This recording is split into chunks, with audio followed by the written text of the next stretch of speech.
শেষ মুহূর্তে এসে বদলে যাচ্ছে দৃশ্যপট। অভ্যন্তরীণ নিরাপত্তা পরিস্থিতি এবং পাকিস্তান সুপার লিগের সময়সূচিতে আকস্মিক পরিবর্তনের পর তা স্থগিত হওয়ায় বাংলাদেশ পাকিস্তান 5 ম্যাচের টি-20 সিরিজটি নির্ধারিত সময় মতো শুরু হওয়া নিয়ে তৈরি হয়েছে বড় ধরনের অনিশ্চয়তা।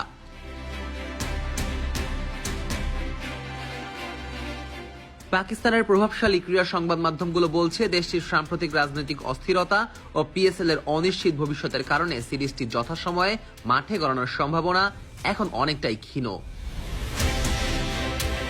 মূলত আগামী 25 মে ফয়সালাবাদে প্রথম টি-20 ম্যাচ দিয়ে শুরু হওয়ার কথা ছিল সিরিজের। তার আগেই 21 মে 2 ভাগে ভাগ হয়ে পাকিস্তানে পৌঁছানোর কথা ছিল বাংলাদেশ দলের। কিন্তু হঠাৎ করে পিএসএল এর ম্যাচগুলো স্থগিত হওয়ায় পাকিস্তানের ক্রিকেট ক্যালেন্ডারে বিশৃঙ্খলা দেখা দিয়েছে।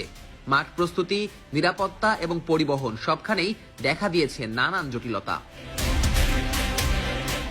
বিসিবি অভ্যন্তরীণভাবে পুরো পরিস্থিতি পর্যবেক্ষণ করছে। নিরাপত্তা নিয়ে বাংলাদেশ দলের ভেতরেও তৈরি হয়েছে কিছুটা দ্বিধা। ক্রিকেটারদের মধ্যে অনেকেই উদ্বিগ্ন, যা পরিস্থিতিকে আরো জটিল করে তুলেছে। তবু এখনো দুই দেশের বোর্ডই সিরিজটি আয়োজনের চেষ্টায় রয়েছে, কারণ এটি আইসিসির ফিউচার ট্যুরস প্রোগ্রামের অংশ, যা বাতিল হলে দুটি বোর্ডেরই ক্ষতির মুখে পড়ার শঙ্কা রয়েছে। এই অনিশ্চয়তার মাঝেও সংযুক্ত আরব আমিরাত ও পাকিস্তান সফরের জন্য 16 সদস্যের টি-20 স্কোয়াড ঘোষণা করেছে বিসিবি, যেখানে লিটন দাসকে অধিনায়ক ও শেখ মেহেদীকে সহ অধিনায়ক করা হয়েছে।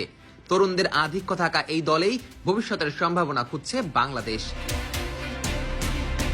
বাংলাদেশের টি-20 দল: লিটন দাস অধিনায়ক, শেখ মেহেদী সহ অধিনায়ক, তানজিদ হাসান, পারভেজ হোসেন, সৌম্য সরকার, নাজমুল হোসেন শান্ত, তাওহিদ হৃদয়, শামীম হোসেন, জাকের আলী, রিশাদ হোসেন, তানভীর ইসলাম, মুস্তাফিজুর রহমান, হাসান মাহমুদ, তানজিম হাসান সাকিব, নাহিদ রানা, শরীফুল ইসলাম।